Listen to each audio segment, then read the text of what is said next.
Samping rumahku di bagian selatan terdapat rumah saudaraku, Umar. Di depan rumahnya tumbuh pohon randu yang tidak terlalu besar, tetapi memiliki cerita menarik di baliknya. Pohon itu dikenal sebagai tempat tinggal jin bernama Samiden, yang katanya berhati baik. Konon Samiden pernah mengikuti pamanku Yasin sejak kecil. Namun setelah pamanku menikah dan pindah mengikuti istrinya, Samiden tidak ikut serta. Ia memilih menetap di pohon randu itu. Dari cerita yang kudengar dari nenekku, Samiden tidak pernah mengganggu manusia, malah kadang-kadang membantu mereka. Suatu malam, pengalaman aneh terjadi pada Makwo Karomah, tetanggaku yang tinggal persis di belakang pohon randu. Hari itu, setelah seharian bekerja di ladang mencabuti rumput menjelang musim hujan, Makwo Karomah merasa sangat lelah. Bersama suaminya, ia mencangkuli hingga kehabisan tenaga. Setelah makan malam, mereka berdua merebahkan diri di ruang tengah. Televisi menyala dengan suara yang sangat nyaring, karena Makwo Karomah agak tuli. Suaminya yang tidak tahan dengan volume suara yang keras, meninggalkannya untuk pergi ke tempat lain. Sementara itu, Makwo Karomah tertidur dengan posisi tengkurap di lantai. Di tengah tidur lelapnya, Makwo Karomah merasa ada pijatan lembut di kakinya. Awalnya, ia mengira itu ulah suaminya. "Tumben mau mijitin aku, Pak. Biasanya ndak mau kalau aku capek," gumamnya, sambil tetap memejamkan mata. Namun, tidak ada jawaban dari suaminya. Meski sedikit heran, ia tidak memedulikannya. Ukuran tangan yang memijat terasa lebih besar daripada tangan suaminya, tetapi pijatannya sangat nyaman. Betisnya yang sebelumnya kaku mulai terasa rileks. Ia pun kembali tertidur nyenyak. Keesokan harinya, Makwo Karomah bertanya kepada suaminya, "Pak, makasih ya, kemarin malam sudah mijitin aku," katanya sambil mengulek bumbu di dapur. Suaminya yang sedang merokok di teras terlihat bingung. "Kapan aku mijitin kamu? Kemarin aku malah ngopi di warungnya Majid." "Loh, kemarin aku jelas merasakan betisku dipijit. Sampai sekarang rasanya enteng. Siapa lagi kalau bukan kamu?" Suaminya menggeleng. "Aku serius, Bu. Kamu sudah tidur. Aku langsung pergi ke warung." Makwo Karomah termenung sejenak, lalu teringat pada Samiden, jin penghuni pohon randu di belakang rumahnya. Dengan ragu, ia berkata, "Apa mungkin Samiden yang mijitin aku, Pak?" "Ngawur kamu, Bu. Jangan sembarangan ngomong begitu." Namun, Makwo Karomah tetap bersikeras dengan dugaannya. "Kalau memang dia ya, terima kasih saja." Berkat dia, kakiku nggak kram lagi. Percakapan mereka pun berlanjut ke topik lain, tetapi di benak keduanya, rasa penasaran tetap ada. Mereka tidak tahu siapa sebenarnya yang membantu Makwo Karomah malam itu. Malam berikutnya, suasana di rumah Makwo Karomah terasa lebih sepi dari biasanya. Suaminya sedang pergi ke ladang untuk memastikan saluran air tidak tersumbat menjelang hujan lebat. Makwo Karomah yang lelah memilih tidur lebih awal. Televisi tetap menyala keras, menemani keheningan di rumah. Saat tengah malam, ia terbangun tiba-tiba. Bukan karena suara televisi, melainkan ada suara lain, seperti seseorang menggeser kursi di dapur. "Pak, itu kamu ya?" panggil Makwo Karomah, masih dengan nada serak karena mengantuk. Tidak ada jawaban. Penasaran, ia bangkit dan menuju dapur. Langkahnya terhenti di depan pintu dapur yang sedikit terbuka. Dari celah pintu, ia melihat bayangan seseorang bergerak di dalam. "Pak, kenapa tidak menjawab?" tanyanya lagi, kini dengan nada sedikit kesal. Bayangan itu diam. Perlahan, Makwo Karomah mendorong pintu lebih lebar. Di sana, di bawah sinar temaram dari lampu dapur, ia melihat sesosok pria berdiri membelakanginya. Tubuhnya besar dengan rambut panjang acak-acakan. Sosok itu memunggunginya, tampak sibuk membersihkan meja dapur. Makwo Karomah terpaku. Ia tahu suaminya tidak mungkin kembali secepat itu, dan tubuh pria ini terlalu besar untuk ukuran suaminya. Suasana semakin mencekam saat sosok itu perlahan menoleh. Wajahnya samar-samar terlihat, matanya hitam pekat tanpa bola mata. Bibirnya tersenyum tipis, seolah menyadari kehadiran Makwo Karomah yang gemetar di ambang pintu. "Ada apa, Makwo?" Suara itu berat, tetapi terdengar lembut, membuat bulu kuduknya berdiri. Makwo Karomah tidak bisa menjawab. Tangannya gemetar, dan ia mundur perlahan, berharap sosok itu tidak mengejarnya. Namun sebelum ia berbalik, sosok itu sudah menghilang begitu saja. Makwo Karomah segera berlari ke kamar, mengunci pintu dan merapatkan selimut hingga menutupi kepalanya. Malam itu ia tidak bisa tidur. Ketakutannya bercampur dengan rasa penasaran yang luar biasa. Paginya, ia menceritakan pengalaman itu kepada suaminya yang baru pulang dari ladang. "Pak, semalam aku melihat Samiden di dapur." Suaminya terlihat bingung tetapi tidak terlalu terkejut. Mungkin dia hanya ingin membantu. Bukankah sebelumnya juga begitu? Dia nggak pernah mengganggu kita. Namun kali ini Makwo Karomah merasa ada sesuatu yang berbeda. Senyum sosok itu meninggalkan kesan tidak biasa di pikirannya. Apakah Samiden benar-benar baik hati? Atau ada sesuatu yang ia sembunyikan? Beberapa hari berikutnya, kejadian-kejadian aneh semakin sering terjadi di rumah mereka. Pintu dapur yang terkunci rapat mendadak terbuka sendiri. Perabotan di meja makan sering berpindah tempat tanpa alasan.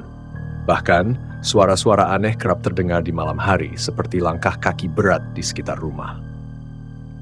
Makwo Karomah merasa ketakutannya semakin memuncak.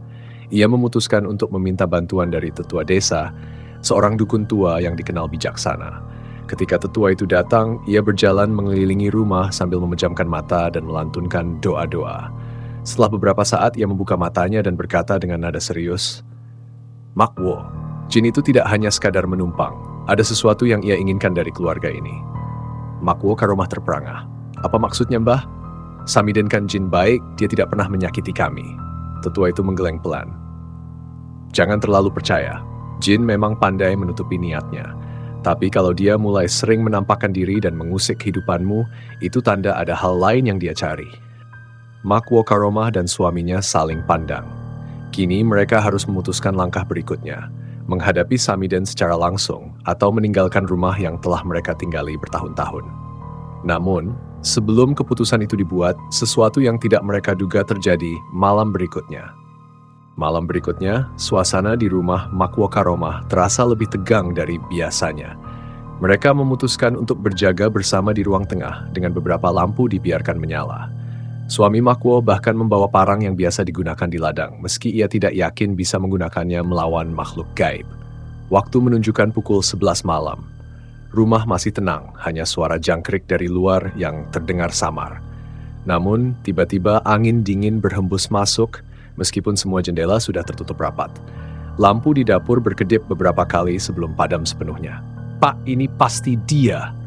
bisik Makwo Karomah dengan suara gemetar. Suaminya mengangguk, mencoba tetap tenang meski keringat dingin mulai bercucuran. "Kita tunggu saja, kalau memang dia datang kita harus berbicara baik-baik."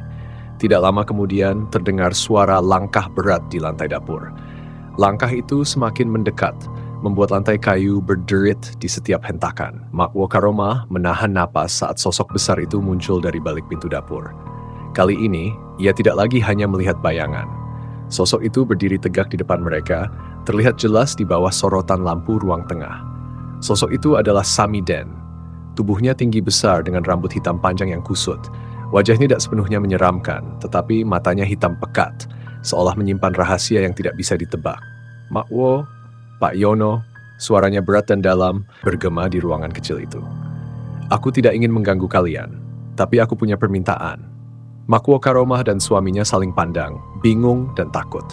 Akhirnya suaminya memberanikan diri untuk bertanya, "Apa yang kau inginkan, Samiden?" Samiden menghela napas panjang, suaranya seperti angin yang mendesir di antara dedaunan. "Aku sudah lama tinggal di pohon randu itu, dan aku tidak pernah bermasalah dengan keluarga kalian. Tapi sekarang ada yang mengusik tempatku. Aku tidak bisa lagi tinggal di sana." Makwo Karomah mengernyit. "Mengusik? Apa maksudmu?" "Ada orang yang ingin menebang pohon itu," jawab Samiden dengan nada penuh emosi. "Aku butuh kalian untuk mencegahnya. Kalau pohon itu ditebang, aku tidak akan punya tempat lagi dan aku mungkin akan terpaksa mencari tempat lain, mungkin di rumah ini."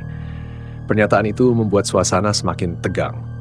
Makwo Karomah menelan ludah, membayangkan sosok besar itu berkeliaran di rumahnya setiap hari.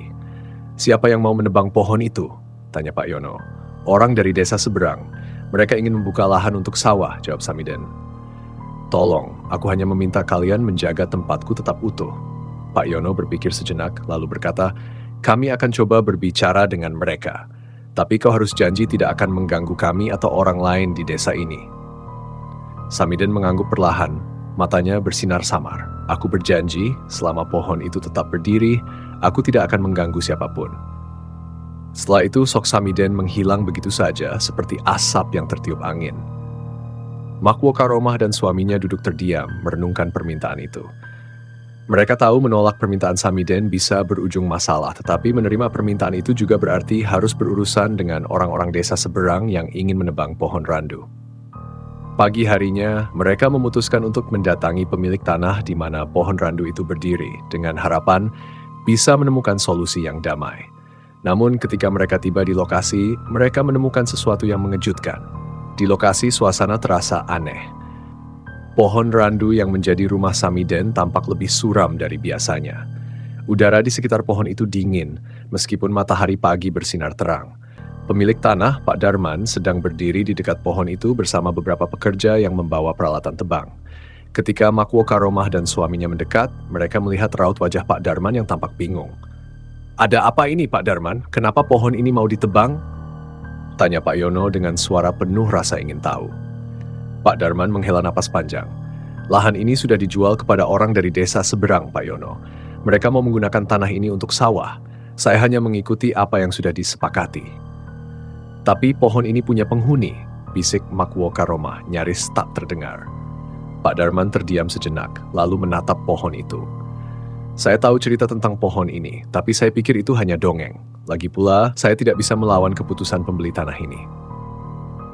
Sebelum Pak Yono sempat membalas, salah satu pekerja yang berdiri di dekat pohon tiba-tiba berteriak, "Pak, ada yang aneh di pohon ini." Semua orang menoleh. Pekerja itu tampak pucat, matanya melotot ke arah batang pohon. Saat mereka mendekat, mereka melihat sesuatu yang membuat bulu kuduk berdiri. Di batang pohon itu ada bekas luka panjang seperti dicakar oleh sesuatu yang besar. Namun, yang paling mengejutkan adalah bayangan hitam samar yang bergerak di antara dahan pohon meskipun tidak ada angin yang bertiup. "Ini pertanda buruk, Pak," kata salah satu pekerja dengan nada gemetar. "Saya tidak berani menebang pohon ini." Pak Darman tampak gelisah. "Apa ini hanya kebetulan? Atau benar-benar ada yang tinggal di sini?" Makwo Karomah memberanikan diri untuk berbicara. "Pak Darman, ini bukan kebetulan. Pohon ini dihuni oleh makhluk bernama Samiden. Dia tidak akan membiarkan pohon ini ditebang. Sebaiknya kita mencari solusi lain." Pak Darman tampak ragu, tetapi sebelum dia bisa menjawab, angin kencang tiba-tiba bertiup, membuat daun-daun pohon randu berjatuhan. Semua orang mundur dengan wajah ketakutan. Suara gemuruh yang berat terdengar, seolah berasal dari dalam tanah. "Aku sudah memberi peringatan," suara berat itu menggema di udara. "Siapapun yang mencoba merusak tempatku akan menanggung akibatnya." Pekerja-pekerja itu segera meninggalkan lokasi dengan panik, meninggalkan alat-alat mereka begitu saja.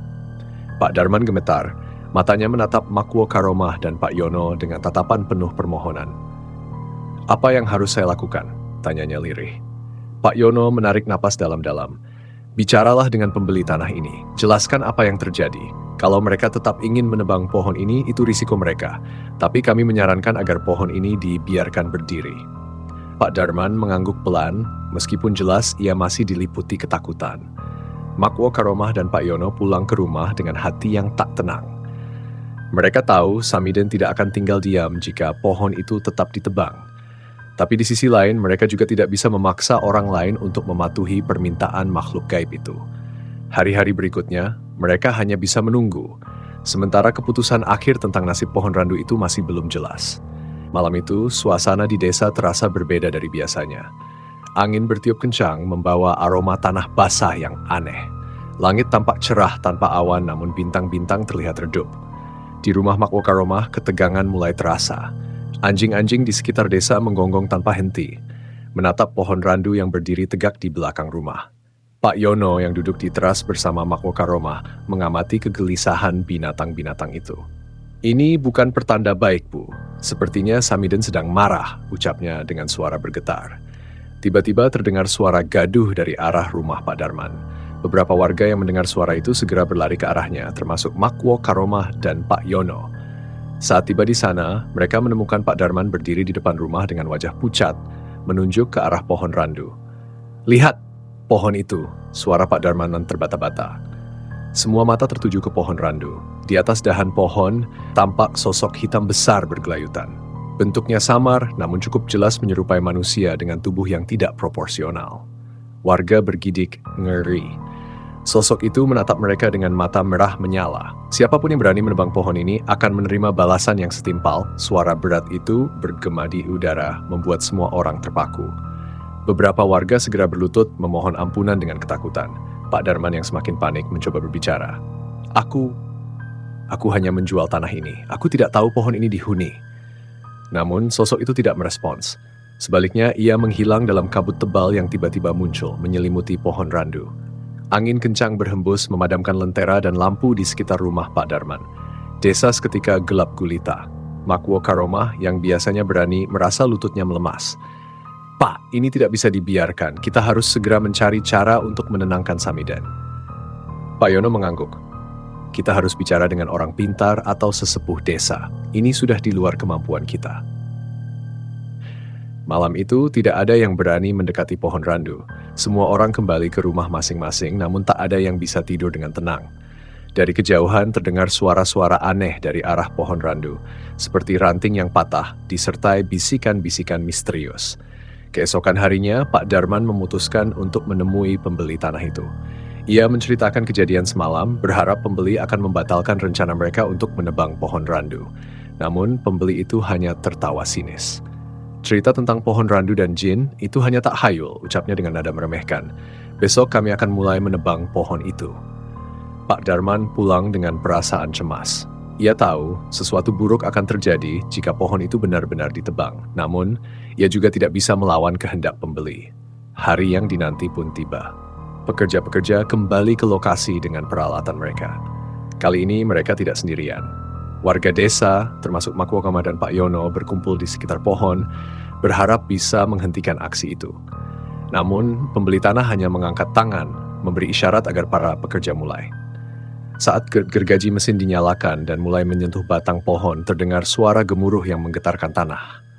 Langit yang tadinya cerah tiba-tiba gelap dan petir menyambar di kejauhan.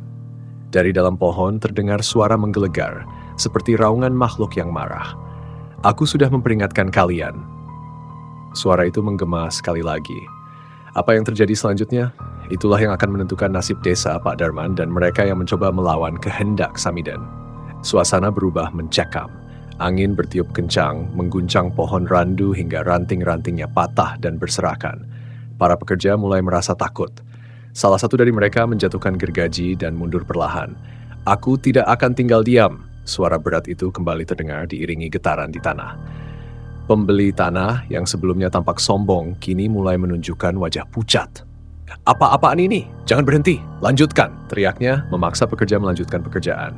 Namun pekerja-pekerja itu saling pandang, takut untuk melanjutkan. Tiba-tiba salah satu ranting besar dari pohon itu jatuh dan hampir mengenai kepala salah satu pekerja. Warga berteriak memohon agar mereka menghentikan penebangan. Jangan lanjutkan. Ini sudah di luar kendali kita, teriak Makwo Karomah. Namun pembeli tanah itu tetap keras kepala. Ini cuma pohon tua, tidak ada yang perlu ditakuti. Ia sendiri mengambil gergaji mesin, mencoba menebang pohon itu. Saat gergaji menyentuh batang pohon, suara raungan yang lebih keras terdengar, diikuti oleh semburan angin yang luar biasa kuat. Pembeli tanah terpental beberapa meter dan terjatuh di tanah dengan tubuh gemetar. Warga segera membantu mengangkatnya, tetapi ia hanya bisa menunjuk ke arah pohon dengan wajah ketakutan. Dia akan mengejar kita semua, gumamnya lirih sebelum pingsan. Pada saat itu, Pak Yono melangkah maju, diikuti Makwo Karomah. Ia memohon kepada warga untuk membawa seorang tetua desa yang dikenal memiliki kemampuan spiritual. Dalam waktu singkat, Pak Parjo, seorang sesepuh desa yang dihormati, tiba di tempat kejadian. Pak Parjo mendekati pohon randu dengan hati-hati. Ia mengatupkan tangan, memejamkan mata dan mulai melafalkan doa. Suaranya tenang, namun penuh wibawa. Angin yang tadinya menggila perlahan mereda. Getaran di tanah berhenti. Pohon randu berdiri diam, seolah mendengarkan. Samiden, kami tahu kau marah. Kami meminta maaf atas kelancangan kami, ucap Pak Parjo dengan nada penuh hormat.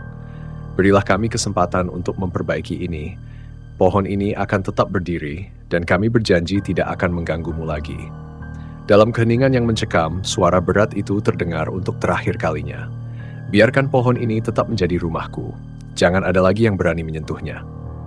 Setelah itu, suasana menjadi sunyi. Warga perlahan bubar, membawa pembeli tanah yang masih pingsan. Pekerja-pekerja meninggalkan lokasi dengan tergesa-gesa, tak ada yang berani menoleh ke belakang. Beberapa minggu kemudian, pohon randu itu tetap berdiri megah.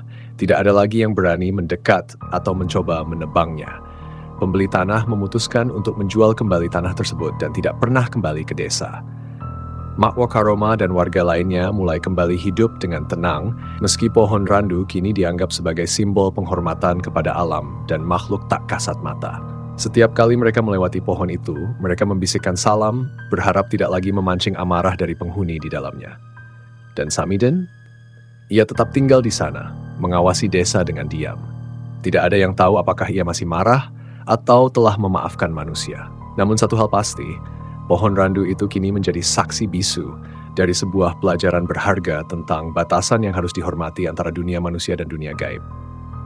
Pentingnya menghormati dan menjaga alam serta kepercayaan lokal yang ada di sekitar kita.